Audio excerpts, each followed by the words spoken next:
Good evening, viewers. Welcome to Aviation Scope. I'm Chukwemeka Obioma. Today, we are looking at the importance of maintenance, repair, and overhaul facilities in airports across the country. And with me to actually examine this subject matter is Mr. Tunji Oketumbi. Mr. Tunji Oketumbi is a former public affairs manager at Nigeria Safety Investigation Bureau. Mr. Oketumbi, you're welcome. Thank you. Like you already know, there's this move to actually introduce M.R.O in airports across the country. And this is actually led by M.R.O Ganduje, the newly appointed chairman of FAN board. Now, coming from a body that examines incidents of crashes and all that in the aviation industry, how would you view this move by FAN? Do you think it is worth the while? Do you think it's worth the effort? Do you think it's something we should even be talking about? Yeah, it's obviously something that we should be talking about. I mean, when you look at the importance of M.R.O to the nation's aviation industry, yeah, we should be talking about it, of course, for many years. And up to now, Okay. we've not had that kind of M.R.O that we are, that we may desire. And again, when you look at the economy benefits of having M.R.O, then you should be talking about it. Okay. The impact it's going to generate on the aviation industry, the airline industry, and generally for the country. We should be talking about this. However, I am trying to wrap my head around. I'm actually into that. Now, Nigerians who may not understand the importance of M.R.O, whole hangar facilities being built airports across the federal, what are actually talking about? Okay, now we have aircraft flying within the country, and you need to maintain them. Okay. Let me break it down. There are certain levels of aircraft maintenance. They are broken into A check, B check, C check, and D check. The A check is just the normal routine maintenance. Like an aircraft has flown for a particular period, it lands, they will change, like you are changing this, you are changing that. Normal routine maintenance of your car. So they do all those. We do that one in this country. I mean, the aircraft will fly, sometimes it lands, then the engineers on ground will do normal routine maintenance on that aircraft. Then the big check, now the big check have been virtually collapsed into A check. They have moved some of those things into A check. Now the C check is where the issue is now. The C check is like overhaul.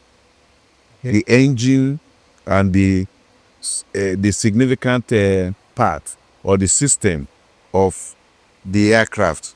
Now you are looking at the avionics, you are looking at the engine, you are looking at all other critical aspects of the aircraft, like the landing gear. So that the C check is not normally done in this country.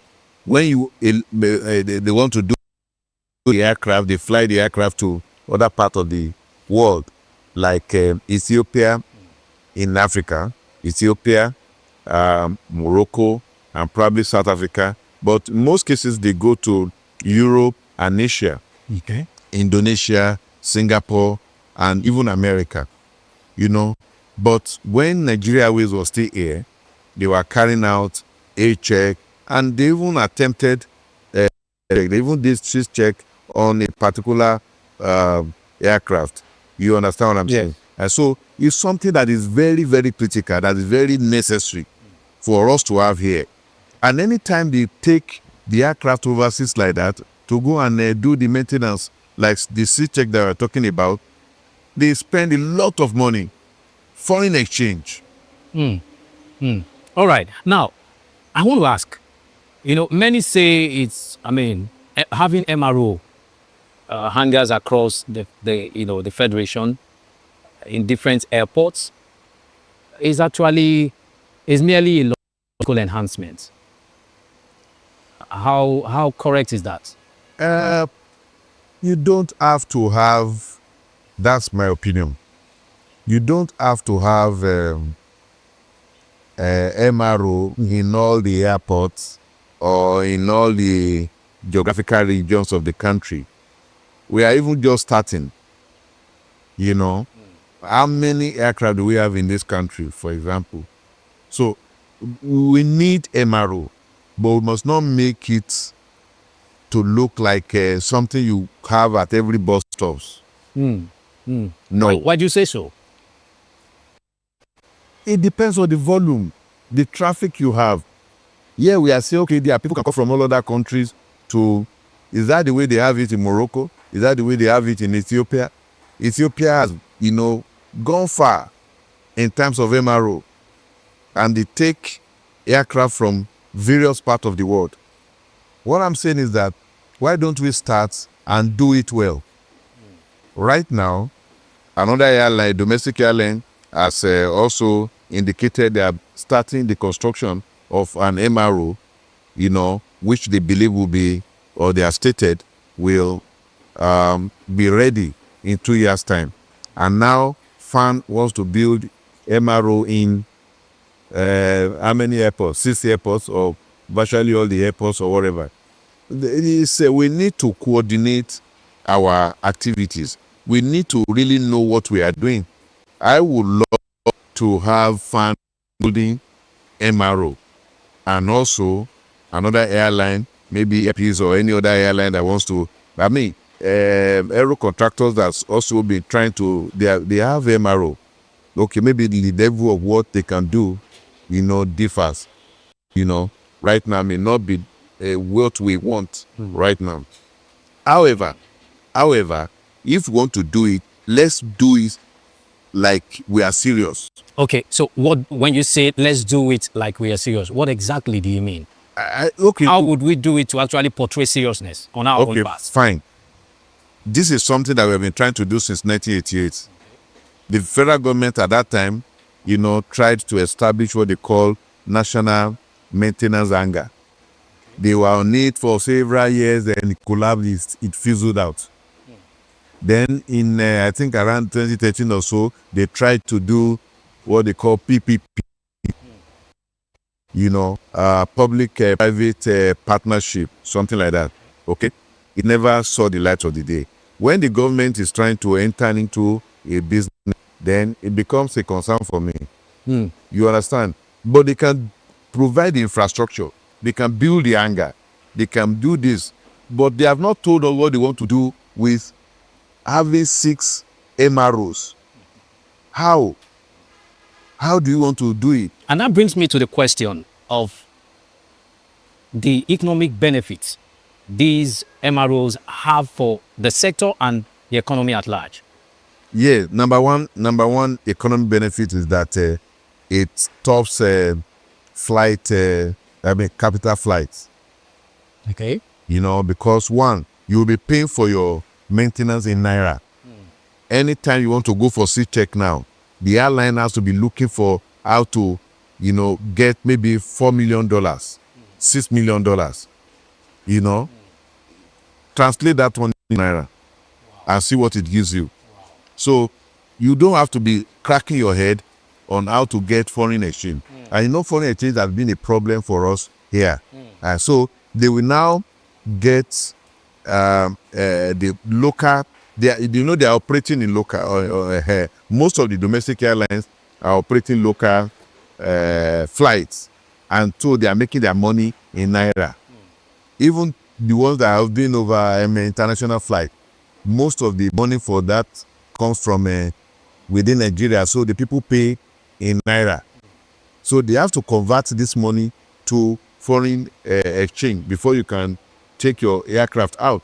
Now, if the money is coming into Nigeria, that's one aspect, foreign exchange. You have been able to block that outflow of foreign exchange. Again, you see that once you are doing it here, you generate employment.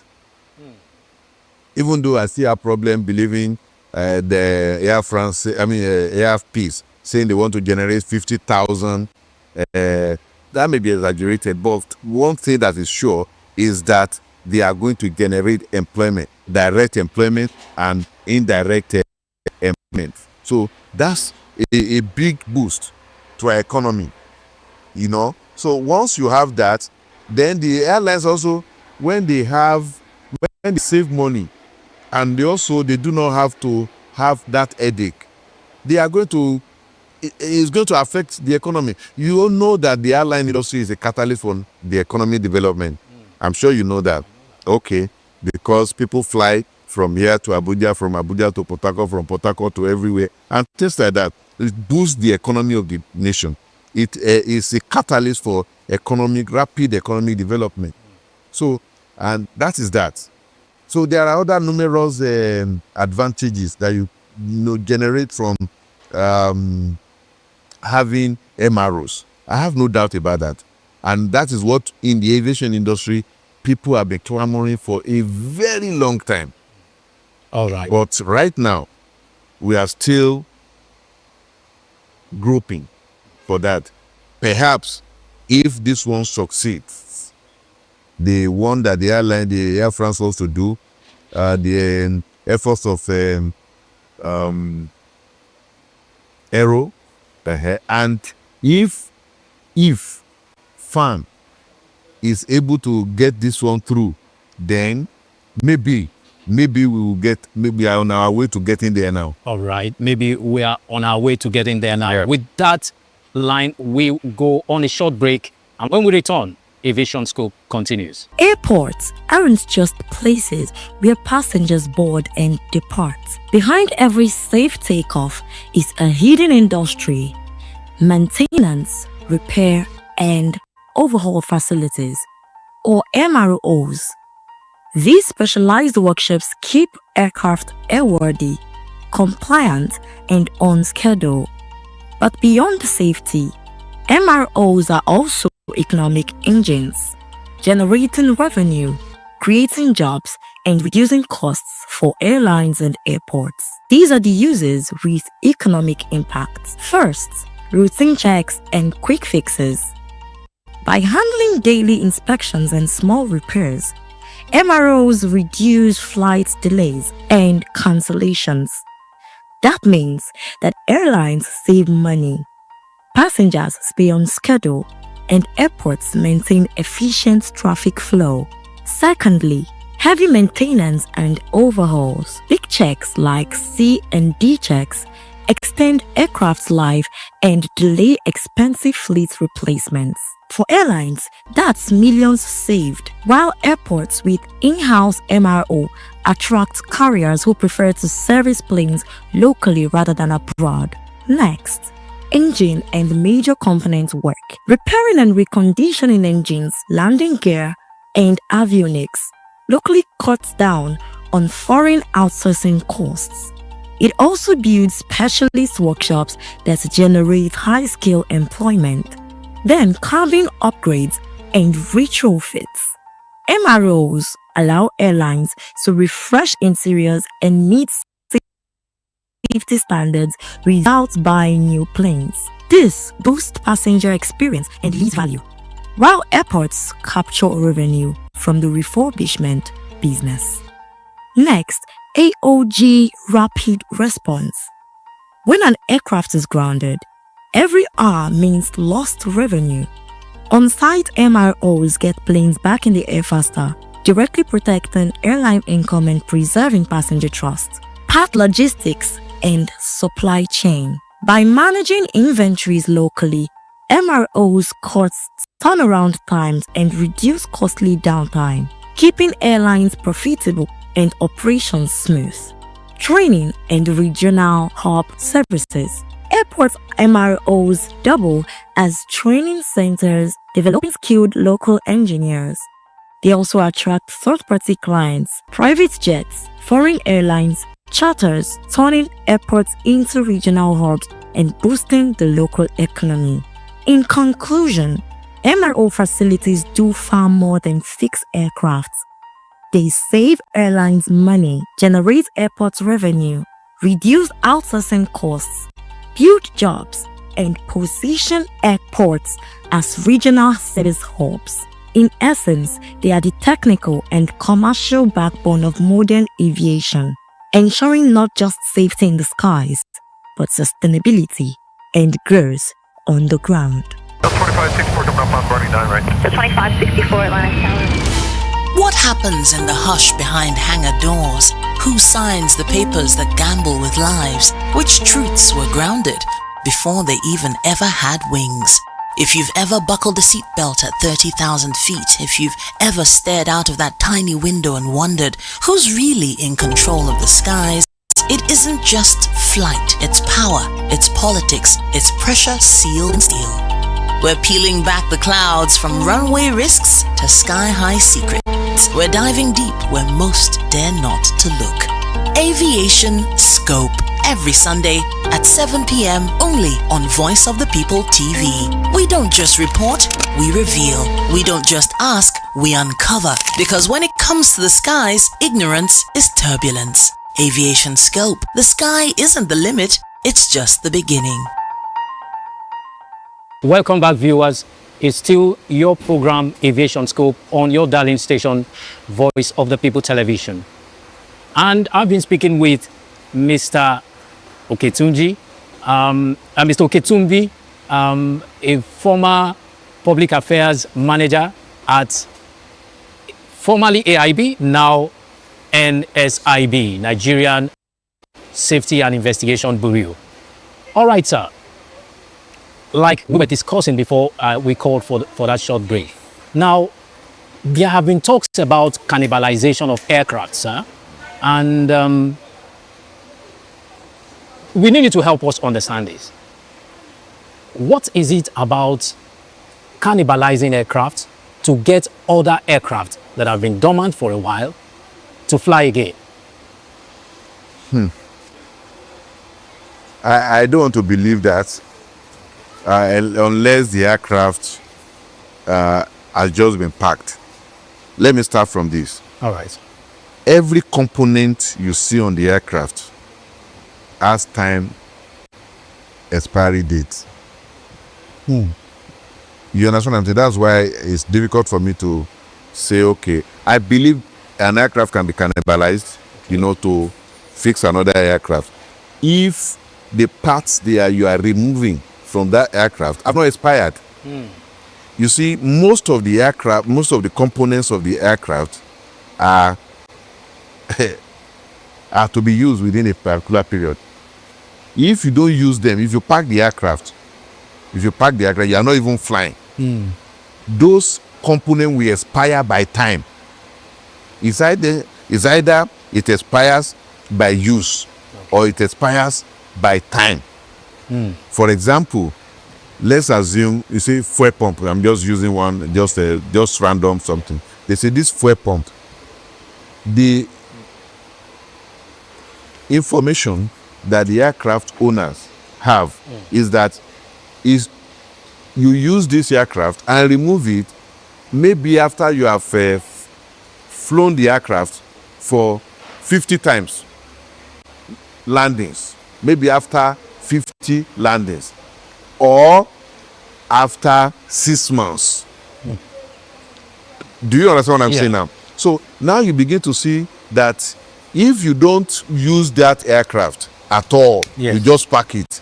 By the time you want to use that aircraft, several components in that aircraft have expired. You can't use them. You can't use them.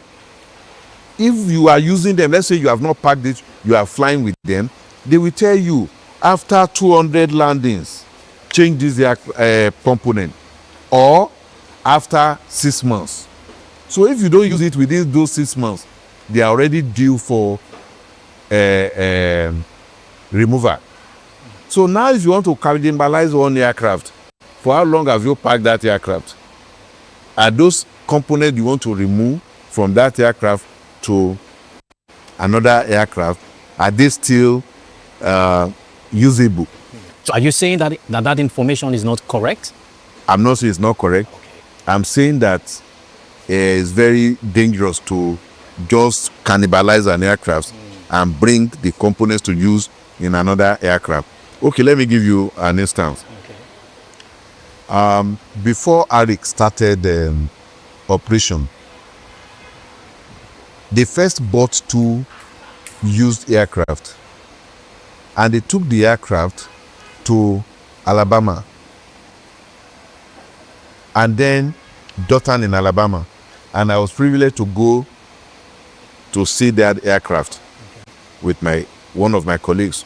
We went there. That time I was a journalist, as an aviation reporter.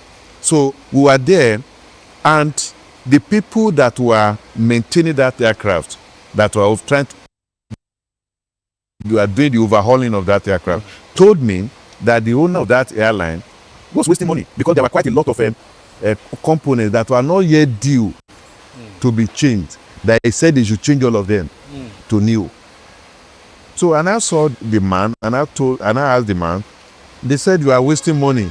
Why were you changing the components that are not yet expired? He said, no, he was trying to reduce the time of aircraft on ground. So, because those ones will still be due for change. And now he didn't want the aircraft to be on ground for that period. Maybe it made sense. You understand what I'm saying? Yes. But what I'm telling you is that some people are cannibalizing an aircraft to go and use the components on the other side. Depends on a lot of things. Okay. Now, having said that, in terms of safety, how would you rate Nigeria's compliance level with ICAO standard? Of course, we are doing fine. I'm not trying to... So if you say fine, I mean, we are doing very well. We are doing very well in 100. terms of... so, you see, anytime a foreign body is coming to Nigeria to assess us, yes, they will go to the CAA, that is Civil Aviation Authority. Okay. That is the major focus. Once the CAA is doing well, they believe that the country is safe, because they will be able to exercise the right oversight. Okay. You know, the appropriate oversight, you know, over the domestic airlines. Okay. So, and we are still in category 1. Category 1. Yes. Wow. So, as a country, I think we are doing very well. Okay. Yeah. Okay. All right. As a country, you think we are doing very well. Now, yeah, could you just walk us through C-check and D-check? I mean, tell us about the duration involved in these 2 categories of, checks, safety checks. Maybe maybe it differs from one aircraft to the other, but whatever. But generally, let me just give you a general something. For the C-check, it's between 18 months and 2 years. Generally. Yes. Between 18 months and 2 years, you are supposed to go and do a C-check, which is overhaul of the engines and the aircraft. I mean the main frame, okay, the airframe, okay, of the aircraft. And I said the other time that apart from the engines, you are looking at the avionics. That's what you call the electrical system. Okay. Let me put it that way. The avionics, the engines, the landing gears, that carries the weight of the aircraft. So generally they look at all those things and some other systems, okay, within the hydraulic system and all those things. They look at that, okay, but the D-check is complete overhaul. If you have seen where they are doing D-check, the aircraft is stripped to the bears. will change cables, they will change a lot of things in the aircraft. That after a D check, the aircraft is almost as good as new, brand new aircraft, because they would have changed a lot of things to new the components. So that's a little bit I can, tell you about C check and D check. Check. All right. And you think it has to go on for as long as the business continues? But is it something that could be consigned to just private airline operators, or you think any aircraft you are operating must follow the manufacturer's maintenance schedules? Okay. The manufacturers would have already told you, this particular aircraft we are selling to you, yes, these are the schedules you have to follow, and you have to follow them. But are there regulations in place to ensure that these airline operators actually follow this strict? Of course, or otherwise you can't fly. NCAA operates by regulations. Everything that airlines do come under regulations. They have regulations for everything. I tell people, I say in aviation, even if you want to cough, there are checklists. There are regulations covering your coughing. Anything you want to do in aviation comes under regulation, there are checklists that you have to follow them. Otherwise, safety is in jeopardy. All right, otherwise safety in jeopardy. Yeah. And with that, we call it a wrap on today's edition of Aviation Scope. And I've been speaking with Mr. Tunji Oketumbi, a former public affairs manager at AIB, formerly AIB, but now NSIB, that is Nigerian Safety Investigation Bureau. Mr. Oketumbi, it's been a wonderful time having you here. Thank you. Thank you very much, sir. My pleasure. And with that, we call it a wrap on today's edition of Aviation Scope. And my guest has been Mr. Tunji Oketumbi, former GM, Public Affairs at NSIB, that is Nigerian Safety Investigation Bureau. And my name is Chukwuemeka Obioma. Join us again next week when we bring you your darling program, Aviation Scope, this same time on this same channel. Until then, it's goodbye.